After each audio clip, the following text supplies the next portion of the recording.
formulating the idea and bullying me, forcing me, pressuring me in the most combative way to come and to speak on this subject.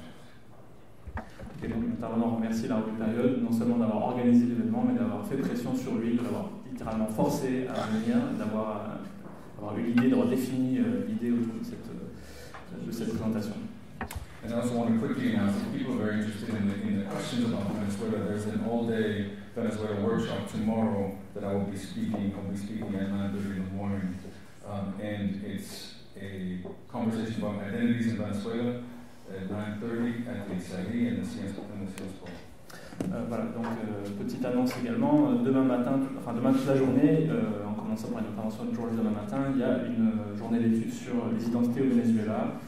composition, décomposition et recomposition dans une perspective interdisciplinaire. C'est aux séries à Sciences Po, rue Jacob, demain de 9h30 à 19h. So today I'm going to talk about anarchism. What I want to say fundamentally on the most basic level is that anarchism has had a long and historical problem with both race and with religion. And I want to add to that the idea, the argument that these two difficulties, these two blind spots in anarchism reflect a colonial blind spot, a colonial problem that anarchism has, that therefore requires a process of decolonization. Alors ce soir il va s'agir d'anarchisme et alors, les idées principales dans cette présentation vont porter sur le fait que l'anarchisme, selon George, a un problème depuis longtemps avec la question raciale et avec la question de la religion. Et pour George, ce sont des problèmes qui sont liés à un problème plus général encore de l'anarchisme, qu'on pourra appeler ce soir le problème colonial de l'anarchisme. In terms of race, anarchism tends more often than not to situate race and the struggle against racial oppression as one of many oppressions, and tends to insist sort of uniformly to oppose all oppressions, to stand in opposition to all oppressions, not only class and gender, but also environmental degradation, cultural conformity, animal and child abuse, and this neglects and sets aside the structural and strategic importance of certain oppressions and the struggles against them. And equally often, this also is used in some ways in many anarchisms to actually conceal a fundamental class centrism, the fact that one of these elements is actually the central element. Voilà, donc dans ces perspectives anarchistes courantes, voilà, la race est généralement placée au sein d'une longue liste d'oppressions sur le même plan entre elles, et donc formule une espèce d'opposition formelle, vague à toutes les oppressions sans distinction, ce qui signifie du coup de placer la race dans une longue liste, non seulement avec la classe et le genre, mais aussi avec la dégradation de l'environnement, le conformisme culturel, la violence contre les animaux, contre les enfants, sans prendre en considération l'importance structurelle et stratégique qui peut être celle de la question raciale. Et très souvent, en fait, cette opposition formelle à toutes les oppressions sert en fait à dissimuler le fait que cette approche est centrée sur un seul élément de cette longue liste, le plus souvent la classe. In terms of religion, anarchism often falls into sort of the worst tradition of what we could associate with dogmatic Marxism, and the sort of position on religion that simply repeats the mantra of Marx, that religion is the opium of the people, while conveniently neglecting the fact that what Marx immediately adds to that is the fact that it's also the heart of a heartless world. In other words, even for Marx, religion is a very tense and dual phenomenon, and fundamentally, when we add to that Marx's observation that revolution is, of course, not the product of small numbers of enlightened, rational, atheistic vanguards, but instead a product of the popular activity of the masses, we can see that this Marxist recognition that this theory only becomes a material weapon when it is gripped by the masses. Alors pour ce qui est de la religion, l'athéisme qui domine dans l'anarchisme est souvent le même que celui qu'on rencontre chez les marxistes les plus dogmatiques, c'est-à-dire ceux qui répètent à l'envi la formule de Marx que la religion est l'opium des peuples, en oubliant de manière très pratique pour eux ce que Marx dit juste après, c'est-à-dire que c'est également le cœur d'un monde sans cœur. Et alors cela nous indique que pour Marx, la religion est un phénomène au cœur duquel il y a une tension, il y a une dualité et qui disparaît dans cette approche. Et Le problème est encore plus clair si on se rappelle que, dans cette perspective marxiste, la transformation révolutionnaire n'est pas quelque chose qui procède des croyances d'une petite avant-garde éclairée, mais de l'activité des masses populaires. Et Marx insiste sur le fait que la pensée, la théorie, ne devient réellement une arme matérielle que lorsqu'elle a une prise sur l'activité des masses. And the idea that this religious blind spot and this racial blind spot in anarchism are reflective of a deeper colonial blind spot, I believe is clear once we understand the way in which both of these aspects were central not only to the consolidation of modern European colonial identity, but also those identities that it stood opposed to. In other words, what was demonized in opposition to in the consolidation of modern European identity was precisely first Islam as a religion, and later the racialization of indigenous people and later Africans in the Americas especially. Fundamental to recognize here, however, is that these two aspects are actually not distinguishable, and that the process of ontological disqualification of human beings emerges first as a religious phenomenon, in the identification in the Americas of individuals and peoples that lack souls, and this is transmuted and transposed onto first indigenous people and then onto Africans in the invention and consolidation of the idea of race. Alors, ces points aveugles, ces angles morts dans la perspective anarchiste, qui sont autour de la race d'une part et de la religion d'autre part, sont liés en fait et reflètent un problème plus général avec le colonialisme. Et on s'en rend compte si on constate la centralité de l'une et l'autre de ces questions raciales et questions religieuses, dans la construction du projet colonial moderne, puisque il s'agissait d'abord d'un combat colonial formulé en termes religieux, combat contre un monde musulman et islamique, et ensuite en termes raciaux, dans le contexte des Amériques en particulier, et puis avec une formalisation ultérieure.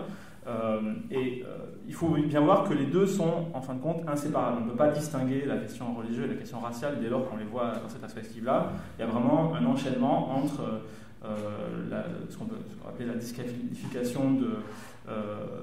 populations d'abord sur une base religieuse et puis ensuite sur une base raciale concernant les indigènes, puis les Noirs. Donc, la question est d'abord religieuse dans le sens où des peuples sont disqualifiés en tant qu'ils n'auraient pas d'âme, puis on passe à un registre racial et il y a véritablement un emboîtement entre les deux éléments dans cette histoire. And on the flip side, we find not only is it the case that race and religion are used to demonize the enemy of European modernity, but also those elements, those self-affirmed elements of that modern European identity are themselves the opposites of these. In other words, modern secular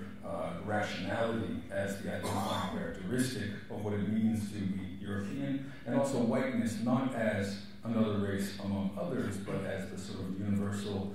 non-race that, by virtue of civilization and progress, possesses a sort of newly atheistic God's eye view, a zero point for surveying the rest of the world. Voilà, et ce lien entre la question raciale et la religion ne se constate pas uniquement sur le plan des opprimés, mais aussi de l'autodéfinition de la modernité coloniale qui se met en place en même temps, puisque c'est à la fois une définition de la modernité comme basée sur une rationalité qui a tendance à devenir profane, qui serait le propre des peuples les plus civilisés, et en même temps un peuple dont la race ne serait pas juste une race parmi d'autres, mais devient conçue comme en fait un point d'origine au sens mathématique, un point non racialisé, depuis lequel les Européens modernes seraient en mesure de projeter un regard objectif, athée, mais en fait finalement prenant la place de Dieu en quelque sorte par cette démarche-là. Now, contemporary anarchism rarely embraces colonialism or identifies as colonial, but the point is precisely that more often than not, it embraces those precise elements that are constitutive of that European modernity, which is always also a colonial modernity. And here the example I like to give is a book that you may or may not know, I don't know if it's been translated, called Black Flame, about the history of anarchism. And what this volume does is by a South African anarchist. What it does is to not only embrace elements that I would say are residually colonial or residually Eurocentric, like class centrism or like a strict, sort of rigid Eurocentric atheism, but even identifies, goes to great lengths to insist that anarchism is the product of and finds its origins in the Enlightenment, the European Enlightenment with a capital E. Alors, certes, l'anarchisme va rarement aller jusqu'à soutenir ouvertement le colonialisme et à l'adopter, mais il faut bien reconnaître, aussi surprenant soit-il, que malgré tout, l'anarchisme incorpore souvent ces mêmes éléments qui étaient au cœur de la modernité européenne coloniale. Et on peut le constater, par exemple, avec un ouvrage récent, je ne pense pas qu'il ait été traduit en français, mais qui s'appelle Black Flames, un livre anarchiste sud-africain sur un peu l'histoire de l'anarchisme et qui adopte une conception de l'anarchisme qui n'est pas seulement porteuse de résidus de cet eurocentrisme sous la forme de ce centrement sur la question de classe ou sur le rejet de la religion, mais qui va même jusqu'à considérer que l'anarchisme ne peut qu'être considéré comme une émanation, un résultat, un produit des Lumières avec un grand L, et de cette rationalité moderne des Lumières européennes. And this for me raises two kind of exasperating questions. The first is it possible at all in any way to distinguish modernity, rationalism, and the European Enlightenment from colonialism? And my answer to that would be no. The second question is, what on earth then do we do with any anti-state, anti-authoritarian, or what we might call anarchist movements that existed, for example, prior to the sort of European Enlightenment, prior to that divine light cast by European philosophers? Alors, tout ça est assez exaspérant et conduit à deux questions exaspérées et exaspérantes. D'une part, peut-on réellement distinguer cette modernité, cette rationalité moderne des Lumières européennes de son revers fondamentalement colonial? Et Georges répondra non à cette question. Et la deuxième question est alors, que faire de tous ces mouvements anti-étatiques, anti-autoritaires, ou qu'on peut même peut-être envisager d'appeler anarchistes, ou anarchistes, pardon, qui ont émergé avant cette phase de la modernité des Lumières, avant que les philosophes des Lumières ne daignent jeter leur lumière divine sur le monde. And what I want to begin to argue today is that one of the ways of what I think is a productive way to get at and get beyond this tangle at the heart, this colonial tangle that most anarchism is bound into, is to begin with a fundamental reconsideration of what anarchy means. And here I take a cue from someone who is not an anarchist, but proposes a kind of anarchistic reading of liberation, and that is Enrique Dussel, an Argentine-Mexican philosopher of liberation. What he points out is that anarchy, etymologically speaking, for him means more, it's less to do with the state strictly speaking, more to do with opposition and a transcendence to the governing order of affairs, transcending the fundamental order and principles of the present. Alors, pour George, une manière utile de sortir de cet anarchisme entremêlé fondamentalement avec le colonialisme, et en fait passe par le fait de reconsidérer, de repartir de la question de qu'est-ce que anarchisme signifie, vraiment à partir de cette définition-là. Et pour ce faire, il propose d'emprunter une idée à un philosophe argentin-mexicain, Enrique Dussel, qui n'est pas un anarchiste à proprement parler, qui ne se définit pas comme tel, mais qui propose pourtant une compréhension qu'on peut appeler anarchique ou anarchisante de la libération. Pour Dussel, donc, anarchie ne signifie pas nécessairement quelque chose qui se focalise de manière stricte sur l'État, mais plutôt la nécessité de dépasser, de transcender les principes qui structurent l'ordre des choses, l'ordre des affaires courantes, voilà, l'ordre établi. And this redefinition, this reformulation of anarchism kind of from the bottom up forces us to grapple with, I think, one of the major dangers of anarchism, namely a formalism that plagues anarchism. This has to do with the question of race, which, if we don't believe in race, we can sort of in some ways act as though it doesn't exist. It has to do with religion, which, since it's not true, we don't grant any political content to, possibly. And it has to do fundamentally with the question of the state. While anarchists are occasionally and often the best diagnosticians of the dangers of the state and of institutionalization, I argue that there's a certain blindness to the content of those institutions. And the formalistic tendency in all of these aspects blinds us to that content. What we need to focus on is the content as opposed to strictly the form. And I think this also reproduces the same historical problem that we saw with anarchism. Namely, if anarchism cannot exist in the Eurocentric formulation prior to the European Enlightenment, then you could say then anarchism could not exist if its opponent is the modern nation state, could not exist prior to the existence of that state either. Alors, donc cette redéfinition, cette reformulation de l'anarchisme nous oblige à nous confronter à une tendance, à un formalisme qui contamine une grande partie de l'anarchisme, formalisme qui est à la source de la critique de la question raciale qui se retrouve dans beaucoup d'idées anarchistes, c'est-à-dire une critique qui repose sur l'idée de dire on ne croit pas que la race existe, voilà. Et formalisme qui se retrouve concernant la religion, l'idée que, voilà, encore une fois, tout ça n'a pas de sens, tout ça ne peut pas avoir de contenu politique pertinent, et qu'on retrouve également dans le rapport à l'État, dans beaucoup de courants anarchistes. Et même si il faut quand même reconnaître que les anarchistes peuvent être parfois parmi les meilleurs les plus à même de diagnostiquer les dangers de l'État, malgré tout, le formalisme qui domine dans l'anarchisme les aveugle bien souvent à cette question cruciale du contenu plutôt que de la forme de ces différentes entités. Et qui plus est, ça nous ramène au problème de, donc, comme on disait auparavant, si l'anarchisme ne saurait exister en amont, au préalable de cette phase de la modernité européenne et de l'État-nation, ça pose aussi le problème de savoir s'il peut exister lorsque son ennemi est justement un mouvement qui aurait pour ennemi cette idée des Lumières, de la rationalité des Lumières, pourrait-il encore être considéré comme anarchiste si on se base sur cette perspective-là? Voilà, ça pose problème. To put it differently, we oppose the state not because it bears the name state, but we oppose the state because of what it does. It upholds hierarchy, it upholds inequality, it upholds the rule of minorities and the rule of capital. Dussell's conceptual reconfiguration is loosening of this category on a fundamental level, therefore allows us to avoid fetishizing the state, either fetishizing affirmatively in those statists who celebrate the virtues of the state, or those anarchists who focus entirely on the anxiety that it produces. And we shift instead from the state, strictly speaking, to the status quo of one block understood. Alors, pour dire les choses autrement, on ne s'oppose pas à l'État simplement parce que ça s'appelle l'État, on ne s'oppose pas simplement à ce qui s'appelle explicitement comme tel, mais on s'y oppose à cause de ce qu'il fait, du fait qu'il maintient les inégalités, qu'il maintient les hiérarchies, qu'il maintient le gouvernement par une minorité, il maintient la domination du capital. Et donc la reconfiguration conceptuelle qui est proposée par Dussel peut nous permettre de lutter contre ce formalisme et d'éviter une fétichisation de l'État, aussi bien de la part de ceux qui pourraient défendre l'État et célébrer ses avantages, que ceux qui, comme les anarchistes, vont avant tout s'y attaquer.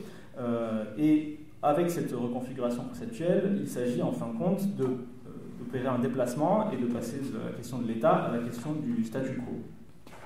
This shift in the conception of anarchy on the fundamental level is a powerful move, and I argue it's not in and of itself already a decolonial move, an anti-colonial move, but it is a precondition for any kind of anarchism that is going to escape this colonial blind spot, any anti-authoritarian, anti-state organizing that will not fall prey to that very same danger. On a political level, it's also a fundamental precondition for what I consider to be an urgent political task, namely the unification of the best aspects of often European, North American anarchism with revolutionary liberation movements that have, on some level and to some critical degree, used the state in other parts of the Third World. Alors, ce déplacement est très important et très puissant, et en même temps, ce n'est pas un déplacement qui est déjà à proprement parler décolonial, mais c'est une précondition, c'est une condition nécessaire à toute approche décoloniale, toute analyse décoloniale de l'anarchisme. Il y a toute tentative d'élaborer un anarchisme ou une tendance anti-étatique, anti-autoritaire, qui ne tombe pas dans le piège de cet anarchisme colonial, de cet angle mort colonial de l'anarchisme. Et c'est aussi une condition nécessaire à des rapprochements qui sont vraiment très souhaitables entre des courants anarchistes européens et des luttes dans d'autres parties du monde, notamment dans le tiers-monde, luttes de libération qui, bien souvent, en fait, font usage de l'appareil d'État plutôt que de le critiquer de manière formelle. in the broader work that I've done on the subject, what I try to do is to draw out both the power of this initial gesture and also the subsequent decolonial gesture by drawing together two thinkers, conveniently francophone thinkers, Georges Sorel and Frantz Fanon, as well as contemporary movement dynamics in Venezuela, anarchist movement dynamics and movement dynamics that do not strictly go under the name anarchism.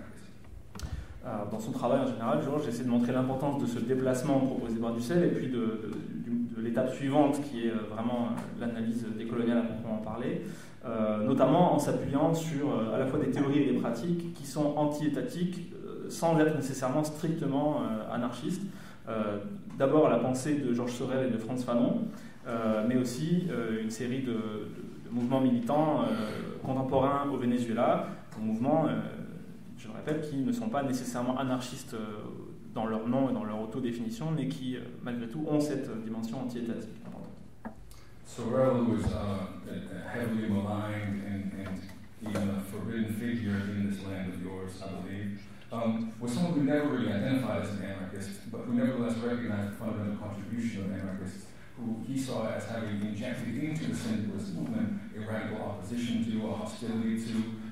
not only the state itself, but also politicians and political leadership. And it bears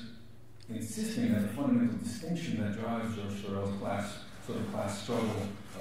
syndicalism is a distinction between what he calls force and violence. And force is defined as that which upholds the state, and violence is defined as that which tears down the state. Alors Sorel, il faut le dire, est une figure dont on dit beaucoup de mal ici, presque une figure interdite en France, et il ne s'est jamais réellement défini lui-même comme anarchiste, et il était capable de critiquer assez fortement les anarchistes de son temps, notamment leur individualisme, mais malgré tout, il était capable de voir aussi les contributions des anarchistes, notamment dans le mouvement syndical, et leur capacité à y instiller une hostilité assez profonde, non seulement à l'État, mais aux politiciens, aux dirigeants politiques, aux directions politiques de son temps.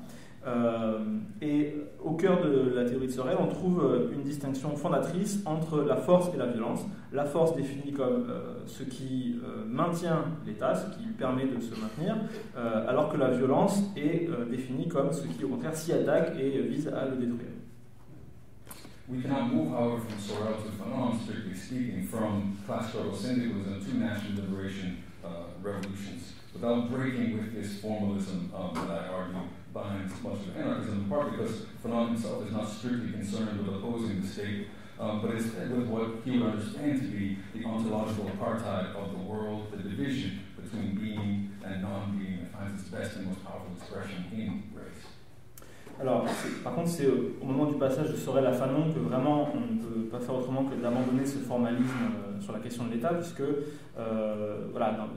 en passant de la question du syndicalisme, de lutte des classes à la question de la libération raciale et nationale, on est obligé de sortir de cette question de l'État au sens strict. Fanon lui-même n'est pas directement en train de traiter la question de l'État au sens strict, mais il s'intéresse plutôt à la question d'un apartheid ontologique du monde, d'une division entre être et non-être, qui trouve son expression la plus parfaite dans la question raciale, dans la race. And here, in the work of Fanon, to the categories of state and status quo, we've also had the overlapping category of standing as a form of status, rooted in sort of etymologically speaking, in where one approaches a struggle from, where one fights from, one's starting position. And it is precisely this status and this standing that is lacked under racial colonization, in which the subjects, colonialized and racialized subjects, do not approach the other in the same sort of symmetrical way that we find in Hegel's master-slave dialectic. In this sense, the stage for Fanon's decolonization of Hegel's master-slave dialectic. To even exist for Fanon, to even begin to enter into a struggle for recognition on some kind of level of symmetry, requires a pre-dialectical struggle that Hegel does not recognize. And that is a struggle that shapes this ontological division of the world, this ontological hierarchy and status, and breaks down the barriers of ontological apartheid. Alors ici, aux deux catégories de l'État et du statu quo, on va ajouter la catégorie qui superpose en partie à l'une et l'autre de status, statut, qui est une notion qui s'enracine étymologiquement dans l'idée de la position sociale, de la posture de lutte aussi d'une personne. Et alors ce status, ce statut, qui manque en fait aux minorités racisées, c'est ce statut qui leur manque. Donc, et Fanon, dans son approche décoloniale de la dialectique du maître et de l'esclave de Hegel, dans Peau noire, masque blanc, montre que dans les conditions coloniales raciales, les deux côtés de la dialectique n'existent pas sur le même plan, et pour qu'elle le puisse, pour accéder à cette existence dans la dialectique du maître et de l'esclave, il faut pour Fanon d'abord une lutte pré-dialectique que Hegel ne reconnaît pas et qui soit à même d'ébranler et de rompre la séparation ontologique, la hiérarchie ontologique qui gouverne et qui ordonne le monde. And if the early Fanon of the 1950s focused especially on the ontological division and of the hierarchy of the racist status quo, the later Fanon, the Fanon of Léon Lemaître, projected this opposition onto the global level of the colonial order. And here the tension becomes patent with anarchism, because it would seem that, strictly understood, you could not have any kind of unity between national liberation movements that are sympathetic to the seizure of the state, but also sympathetic to religion, that are also talk too much about race. You could not have that kind of unity outside the kind of dynamic that I call anarchist imperialism, by which movements in Europe and the United States especially insist on a certain sort of tactic that must characterize revolutions everywhere in all times. Alors si le premier Fanon ne s'intéressait pas exactement à l'État, mais plutôt à la hiérarchie ontologique, à la division ontologique et à la hiérarchie dans le statu quo raciste, le second Fanon, celui des années de la Terre, projetait cette opposition à l'échelle globale, au niveau de l'ordre colonial global. Et là, la tension avec l'anarchisme devient complètement patente, parce que Fanon, en quelque sorte, parle trop de la question raciale, il est trop ouvert aux questions religieuses, en quelque sorte, et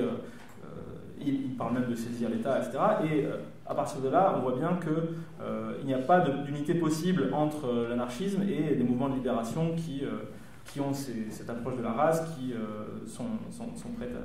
sont prêts à incorporer des éléments liés à la religion, etc. Et finalement, la seule unité possible qui pourrait être envisagée entre l'anarchisme et de tels mouvements de libération nationale reposerait en fait sur ce que George appelle l'impérialisme anarchiste, c'est-à-dire sur une imposition rigide de tactiques anarchistes qui devraient être acceptées par ces mouvements pour pouvoir entrer en coopération avec le mouvement anarchiste. But such a view obscures what I see to be two fundamental elements of Fanon's later contribution in Wretched of the Earth. The first is what I've been pointing out all along in some ways, the idea that what Fanon is struggling against is not strictly speaking the state, but it is hierarchical minority rule,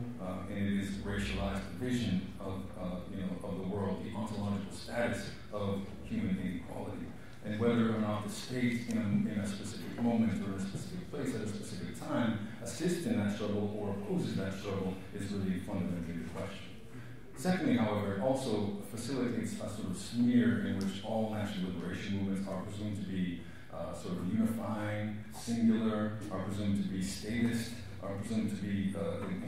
in short, reactionary. When in reality, when you look at Fanon's understanding of national liberation struggle with regard to the state, what you see is something much more radical. You see that a dynamic movement of and transformation of the state that borders on its sort of abolition.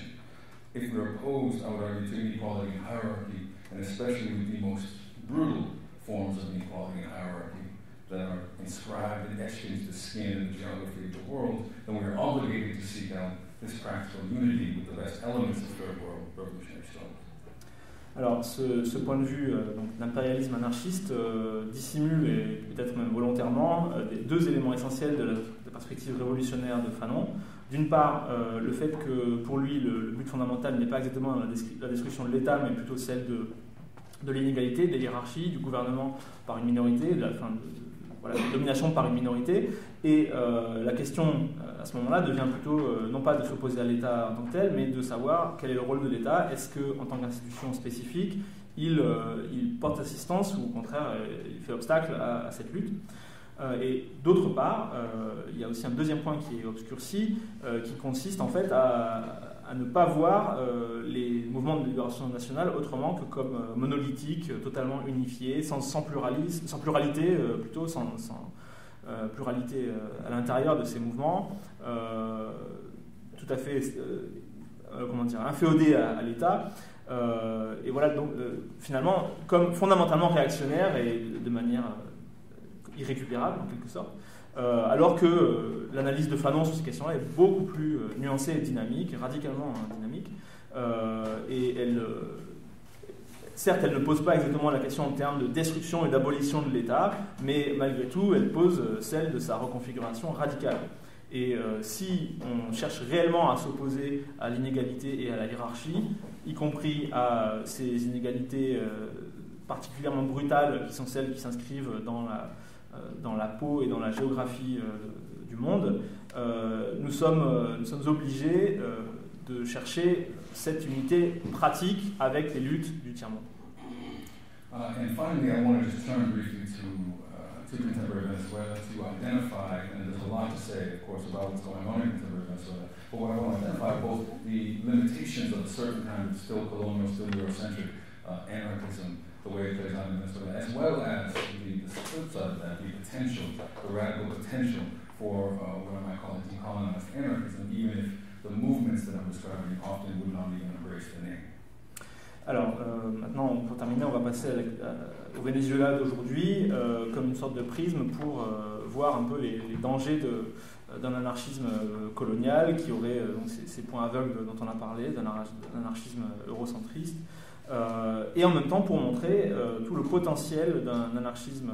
décolonial, décolonisé, tout son potentiel révolutionnaire, même ou peut-être même surtout dans les cas où ces mouvements ne se désignent pas sous le terme d'anarchisme avec un grand A. Now, there are not many self-professed, self-identified anarchists in Venezuela. And here's another aspect that I'll leave aside, was the fact that self-identified anarchism in Latin America, across Latin America, is almost always the result and the product of European immigration. That's a historical dynamic and phenomenon. But more importantly is the fact that these self-identified anarchists in contemporary Venezuela are almost all opponents of Chavismo, opponents of the Bolivarian Revolution, in part because it stands, or it seems to stand, for everything that anarchist formalism that I've been diagnosing cannot tolerate. Namely, it's a process in which the state plays a major role, and it's a process led on some level, for years at least, by someone wearing a uniform. But crucial to understanding this is that it's a misunderstanding of the Bolivarian Revolution in and of itself, in part because it stands for everything that anarchists, because it stands precisely for the dynamic of movements, the history of decades-long struggle to overturn these kinds of ingrained hierarchies that anarchism claims, at least on some level, to be against. But on top of that, it contains a crucial element, which is a radical base of what I would understand to be anti-state, anti-authoritarian movements that are flourishing and are indeed the foundation of support for the government. Voilà, le développement d'expériences non seulement de démocratie directe et participative importante à travers des dizaines de milliers de conseils communaux, mais aussi, au-delà de ça, la construction de réseaux d'autodéfense populaire et des expériences d'économie communale autogérée au cœur de certains des quartiers populaires les plus pauvres du Venezuela, les barrios. Et parmi toute cette effervescence, il y a même quelques petits groupes qui se désignent effectivement comme anarchistes pour avoir justement compris que l'anarchisme implique, dans sa version décoloniale, ou même, on serait tenté de dire tout anarchisme en fin de compte, implique de prendre prise, trouver une articulation avec les luttes des classes populaires du Venezuela, car c'est bien là ce qu'est un anarchisme décolonial ou un anarchisme tout court, c'est-à-dire d'abord et avant tout une lutte de masse contre un ordre du monde répressif. Voilà.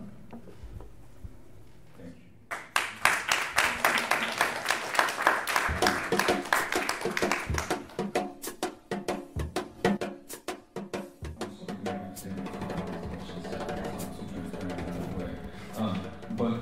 it's a very difficult contextual question, right? And I think Fanon is actually a really good guide on these, to these kind of tensions, because he's often seen as as a nationalist, or he's seen as someone who was naive to the pernicious role of nationalism in national liberation. But when you read Fanon, you see that he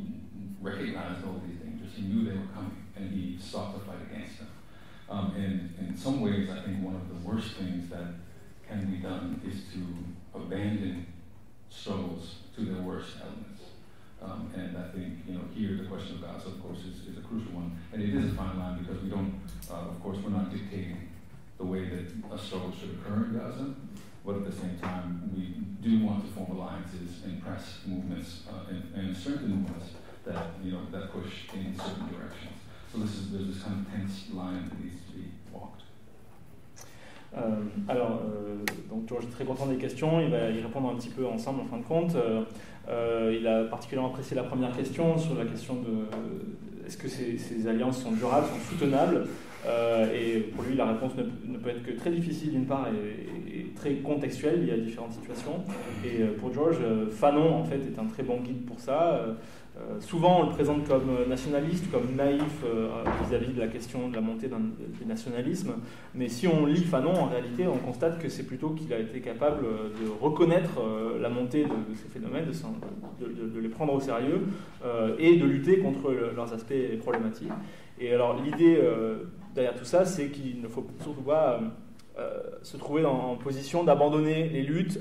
aux pires éléments qui les animent.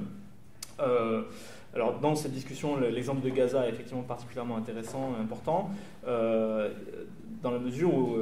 il pose ces questions-là et toute la difficulté est d'un côté de ne surtout pas chercher à dicter des termes et des cadres pour cette mobilisation, et en même temps il s'agit bien malgré tout d'intervenir, d'essayer de donner une forme, donner une orientation, de renforcer aussi ces luttes, et donc ça implique malgré tout de faire une intervention. In terms of the question of the state and how the state operates, I think I certainly don't want it to seem as though I'm not wary of the state as a particular institution in our historical art, in the very historical context, because I am, and I think there are a couple of things to add on that, but I think there are some fundamental tensions that the state poses that we need to struggle with. And I tend toward agreeing, I think, that the state, that ultimately we're talking about abolition, that ultimately we're talking about abolishing these processes. But it's not simply the state, it's the process of institutionalization, the way that movements enter into relations with states and what states often do. But there are a couple of key things to add. One is that states are so different, they operate in such different ways on such different levels. The Venezuelan state is an incredibly particular state, largely because of its oil history. And more fundamentally speaking, at least in the short term, what it means to use the state in the United States is completely different from what it means to use the state in Venezuela or Argentina or South Africa or somewhere else. And so I think we need to be very aware of the core periphery relations and what those imply with regard to the state. Alors sur la question de l'État, d'abord, je ne voudrais surtout pas donner l'impression qu'il ne voit pas de problème, qu'il n'est pas préoccupé par la violence d'État, par le problème de l'État et par le fait de s'attaquer à l'État dans le contexte historique qui est le nôtre. Mais l'idée est plutôt de prendre au sérieux l'existence de tensions dans l'État sur lesquelles il s'agit d'avoir prise par notre lutte. Et bien sûr, en dernière analyse, on parle d'abolition de l'État, bien sûr, on prend au sérieux le problème de l'institutionnalisation des luttes qui peut être un mécanisme très puissant, mais il ne faut pas non plus occulter le fait que les États peuvent être très différents entre eux, que l'État du Venezuela en particulier est un cas assez particulier, notamment du fait de l'histoire de l'industrie pétrolière dans le pays. Et plus fondamentalement, bien sûr, l'action de l'État des États-Unis n'est pas la même que l'action de l'État du Venezuela, d'Argentine, d'Afrique du Sud. Il faut rappeler quand même cet enjeu des rapports centre-périphérie qui ne peut pas être laissé de côté lorsqu'on parle de question de l'État. And I want to combine this idea of this question of what is anarchist about these movements or anti-state about these movements with responding to this question about whether or not what's going on in Venezuela is actually a counter-revolution. And I don't think this is your position, but there's one other thing that we find in Venezuelan anarchist literature, especially, is this kind of a radicalization of the old critique of social democracy that basically says the more radical a government gets, the more perfect its oppression of the workers. And there are people who make that argument with a straight face in Venezuela, and I think it doesn't hold any water, because it can't explain the dynamic of the movements in Venezuela. It can't explain the fact that the state and the leadership have more often than not been transformed, impressed, and radicalized by these movements, have struggled to control these movements, yes, tried to control them, failed, and continue to struggle alongside and with them. And so it's not, it doesn't allow, I don't think, for the kind of idea that the state is the strongest arbiter in the case. At the same time, there are tensions and dynamics that point in that direction. There are things like financial capital. There are things like the global, commodities trade, where China is buying steel from eastern Venezuela and wants the workers to be disciplined in a certain way for that, for those exchanges to happen. So those are very real things, but I think the idea that there's an overarching sort of counter-revolutionary tendency is paranoid, because I think it's all a balance of forces between the movements and inevitably corrupted and corrupting institutional elites. In terms of what's being built, precisely to counteract that is, this question of what kind of movements have existed, and certainly the idea that there are millions of anti-state revolutionaries out there would not be accurate. But what you can say is that the sort of hegemonic, or not even hegemonic, but sort of the spearhead of most radical supporters of the Bolivarian process, those who, from even a military perspective, maintained the existence of the process by reversing the coup in 2002 in the streets with weapons, with arms, is a Marxist, Guevarist-inspired, but radically anti-state kind of movement. It's a movement that struggles for radical local autonomy, that struggles for local control, local popular self-defense, and that self-defense is used both against the opposition in the coup, but also against the government, in the sense that the Venezuelan government has to ask permission in many cases from these movements to use their territory to pass through them. And so you've got these radical development of these tendencies that are not all of the movements. You have a large soft sector of Chavismo that is revolutionary, that is increasingly conscious, and that is crucial, but is not, but these are not necessarily the vast majority. But what you have is increasingly in the past couple of years, the institutionalization of a space, a new space for these movements to occupy, and that's the space of the communes. And I think that the future balance that needs to be gauged and measured is the balance between the communes and the state, and the degree to which the communes will be able to operate as a counterweight to the state apparatus. Ok, alors, les deux questions qui vont être abordées maintenant sont liées. En fait, cette question de la contre-révolution et la question de qu'est-ce qu'on a vraiment à décrire et à observer de ce qui est intéressant en termes de mouvement anarchiste ou proto-anarchiste au Venezuela. Alors, sur la question de la contre-révolution, en fait, George y verrait en quelque sorte, en tout cas, il y a une certaine façon de formuler cette question, pas forcément donc la tienne, mais qui consiste à dire, à radicaliser en quelque sorte la vieille critique de la social-démocratie, qui consistait à dire que plus l'État fait des choses radicales, en quelque sorte, plus sa domination sur le peuple est parfaite. Et pour George, c'est une idée qui n'a absolument aucune validité, qui ne permet absolument pas de rendre compte de la dynamique des luttes, qui ne permet pas de rendre compte des phénomènes de radicalisation, des tentatives, des luttes pour le contrôle des différents mouvements qui sont animés au cœur de cette révolution bolivarienne. Et voilà, l'idée que l'État serait en permanence en position d'arbitrer tout cela et de dominer tout cela n'est pas juste.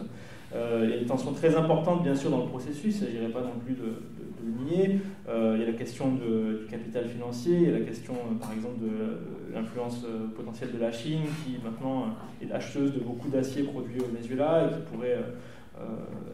imposer des phénomènes de discipline sur les travailleurs. Mais l'idée que il y aurait une espèce d'instance dominant tout cela et fondamentalement contre-révolutionnaire ne paraît pas justifié. Il s'agit plutôt de juger des rapports de force au cœur et des tensions donc au cœur du processus. Et donc pour en venir justement à la question les mouvements anti-étatiques, anti-autoritaires au Venezuela. Alors, faut-il imaginer derrière cette présentation des millions de militants anti-État convaincus? Bon, non. Mais malgré tout, il y a une espèce de fer de lance de la révolution bolivarienne, en quelque sorte. Même fer de lance, on pourrait dire, au sens strict presque, au sens militaire, dans le fait d'avoir utilisé des armes et d'avoir été capable d'empêcher le succès du coup d'État en 2002, qui est une espèce de courant marxiste, d'inspiration guévariste, mais en même temps fondamentalement anti-étatique, avec des expériences importantes et radicales d'autonomie locale, qui aboutissent à des situations de contrôle local très fortes par la population, et qui constituent des foyers de pouvoir à la fois contre l'opposition, dans le cas de 2002, mais aussi en lutte avec le gouvernement. Il y a des situations où les territoires contrôlés par ces mouvements ne sont pas accessibles au gouvernement, à moins de leur demander la permission, littéralement. Alors, bien sûr, tout ça ne représente pas la totalité de la base sociale et politique de la révolution bolivarienne. Il y a tout un marais, on pourrait dire, de chavisme soft qui existe malgré tout, même s'il y a des phénomènes de conscientisation importants qui se déroulent dans ce cadre-là. Et pour George, parmi les développements les plus récents et les plus importants, les plus prometteurs de tout cela, c'est l'émergence d'un espace nouveau pour cette radicalité, qui est celui des communes. Et donc la question qui est centrale sur l'avenir de cette dite révolution bolivarienne, c'est justement sans doute celui des rapports de force entre les communes et l'État, de savoir dans quelle mesure les communes vont pouvoir arriver à constituer un contrepoids, un contre-pouvoir ou pas à cet État chaviste. That was amazing.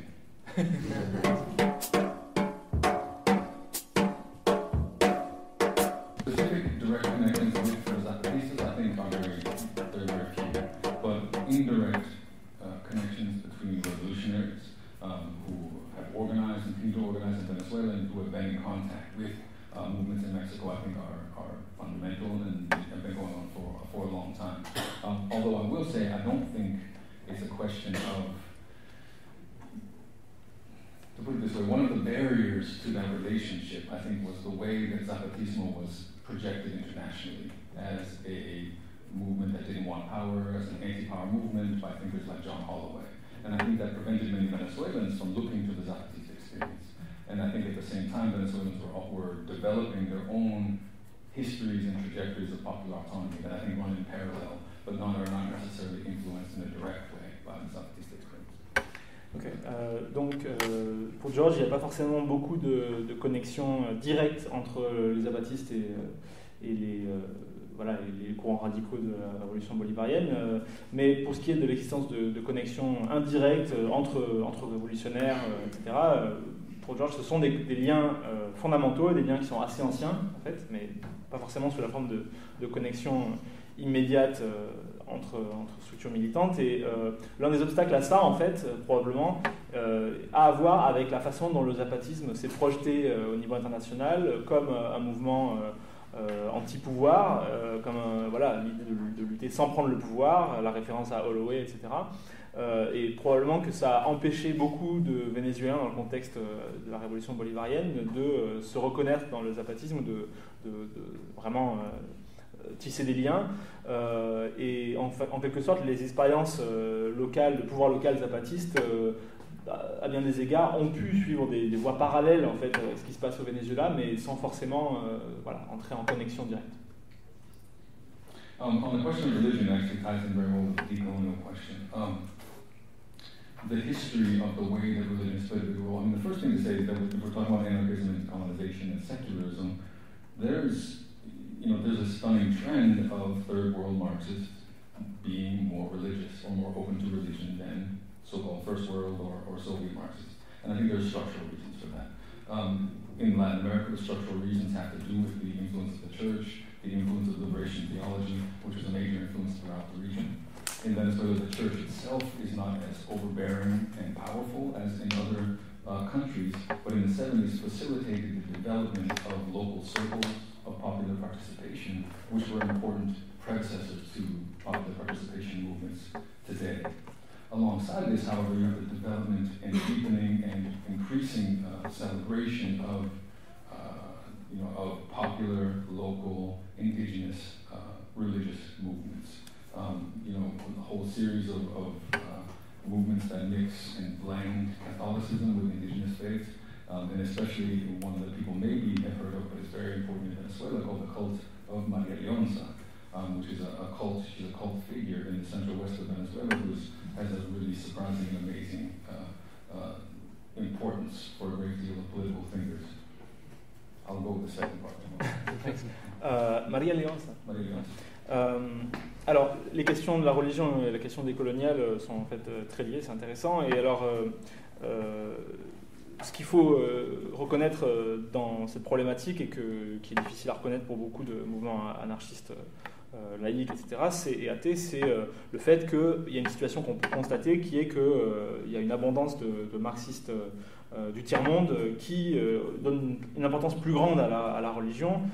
et qui doit avoir forcément des raisons structurelles à ça. En tout cas, c'est ce que propose George. Et en Amérique latine, il s'agit évidemment de l'importance de l'influence de la religion catholique, mais également de la théologie de la libération. Alors dans le cas du Venezuela, sans doute que l'Église avait peut-être un peu moins d'importance omniprésente que dans d'autres parties de l'Amérique latine, mais malgré tout, elle a été le cadre du développement de cercles de participation populaire qu'on peut considérer comme des précurseurs des formes de participation populaire qui apparaissent aujourd'hui. Il y a également beaucoup de mouvements indigènes populaires qui ont une dimension religieuse très forte, à la croisée entre justement le catholicisme et les croyances indigènes. Et notamment, on peut donner l'exemple de la figure de Maria Leonza, qui est donc une figure très importante, à la fois religieuse, mais pour beaucoup d'enjeux politiques également, notamment dans le centre-ouest du Venezuela. And this gives me a good opportunity to kind of explain a little bit and clarify the question of what Bolivarianism is, because it's not and never was strictly about Bolivar, firstly, and secondly, it was never strictly about Chavez. It predated Chavez and was always exceeded Bolivar. Certainly there was a rejection of the flat and simplistic Marxian critique of Bolivar and an attempt to rethink Bolivar in a radical way. But Bolivarianism emerges from the later stages of the Venezuelan guerrilla struggle, when people are trying to figure out what went wrong and how to move forward. And so they're turning to all these local inspirations for political thinking and revolutionary thinking, local in the Latin American context, Mariátegui, other radical thinkers in Latin America, but local also in Venezuela, including Bolivar, including Maria Leonza. The two well-known guerrillas from the 1970s went to visit the shrine, which is in this big mountain, for Maria Leonza in the 1980s, which is kind of an indication that they dropped a lot of their sort of Marxian secularism. And they're really attempting to rethink what this all means. And for me, Bolivarianism really is while there's a heavy weight of the figure of Bolivar, which can become too conservative in some ways, it also is a kind of umbrella term that encompasses all of these struggles for the development of a local revolutionary Marxism.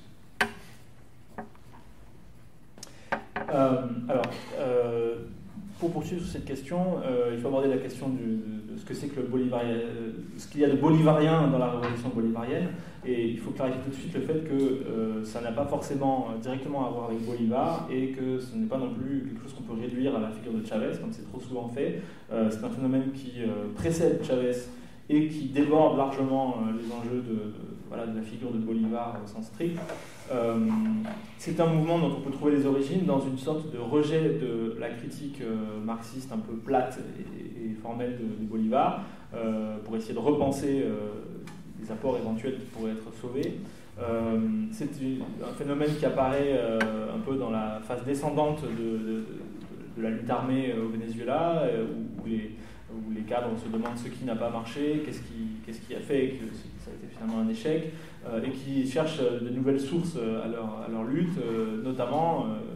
en Amérique latine avec Mariátegui par exemple, mais même proprement au Venezuela avec Bolivar, avec Maria Leonza. Un exemple assez notable est qu'il y a deux figures importantes de la lutte armée qui dans les années 80 sont allées littéralement en pèlerinage au sanctuaire de Maria Leonza, et pour manifester ouvertement le fait qu'ils laissaient de côté en quelque sorte leur approche profane et laïque qui était la leur auparavant. Et donc cette révolution bolivarienne, dans cette révolution bolivarienne, la figure de Bolivar d'un côté peut peser lourd parfois et peser du côté conservateur assurément, mais ne doit pas occulter le fait qu'il y a malgré tout quelque chose de beaucoup plus large qui se passe avec cette réinvention de Bolivar et qui est l'un des outils du développement d'un marxisme révolutionnaire local, quoi. Enfin, de la variante locale, disons, d'un nouveau marxisme révolutionnaire.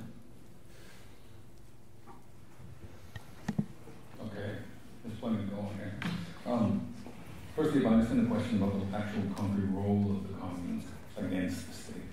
and if I understand the question, was the question that is it that they themselves form a kind of institutional opposition to the state, or do they operate largely through consciousness? That was the question, right? Well, the question is actually concerning the nature of the relation. Is it like basically are they more or less institutionalized, or do they have a potential for, do they carry a potential for more or less antagonistic confrontation with the state? Yes. So the communes as they exist are wide and varied, massively varied, and some are incredible and some are less impressive, and it's a process that's very much in development. And I would say, to touch on the question of consciousness, though, I think part of the reason that a lot of us have faith in council structures is because participation in council structures does transform people, does make them into new human beings and new revolutionary human beings. And I actually think the two are very bound up to each other in the sense that communal power will not expand if people do not transform in terms of participation. The way that the communes, the best of the communes, directly antagonize the state, and in particular the economic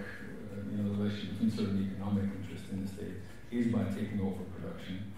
is by taking over especially local rural production, by directly incorporating into communal control, which means that there'll be a number of councils that participate in a confederative way in a commune, and they directly manage the economic production in a zone. There are some that produce corn heavily. One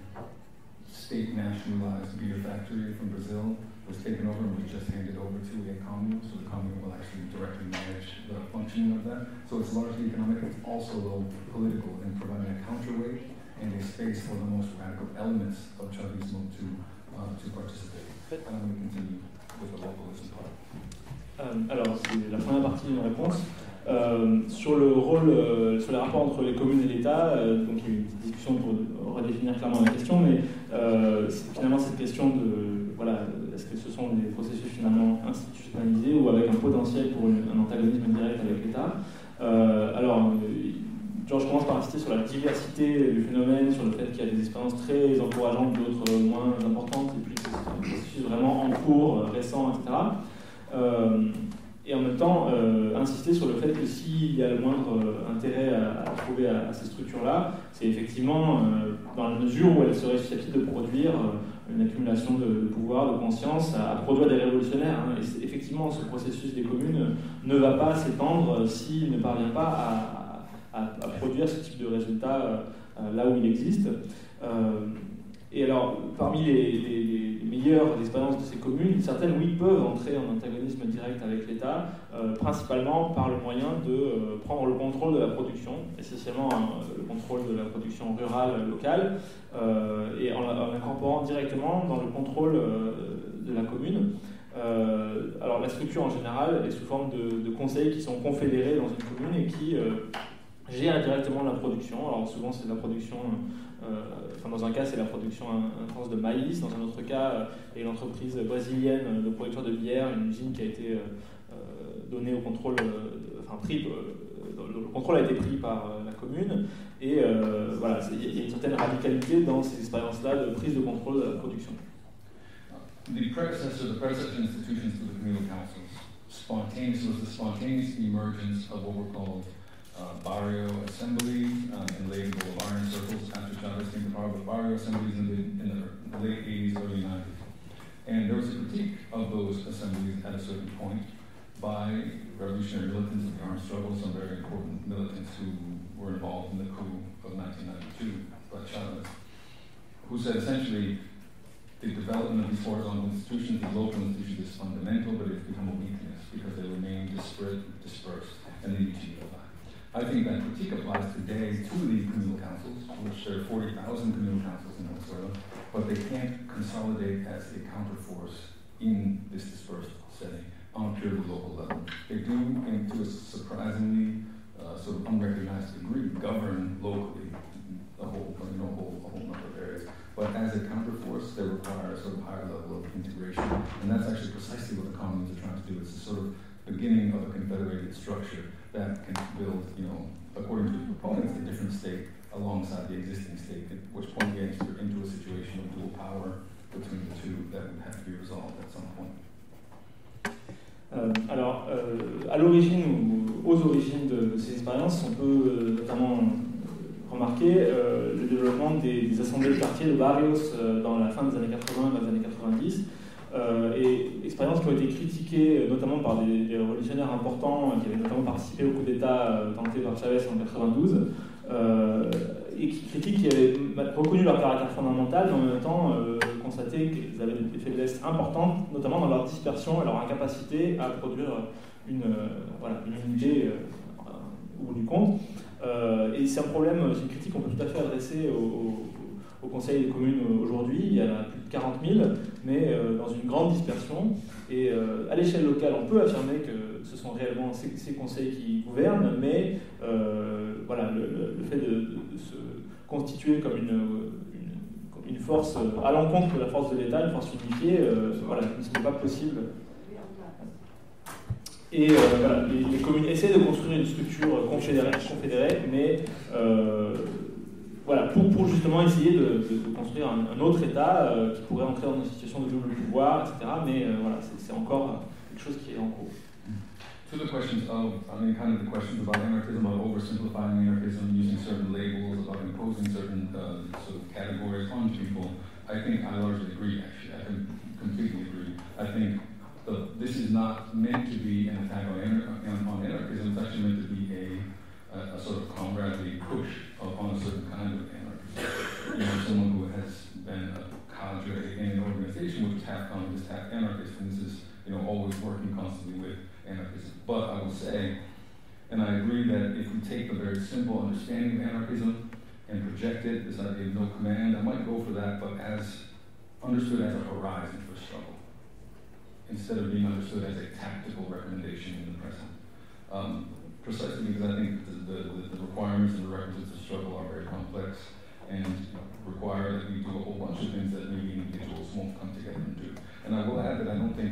not at all convinced by individualism as a method. I think the individual is an invention of modern Western philosophy. And whether we agree with it and value it or we don't is matter. But I think it's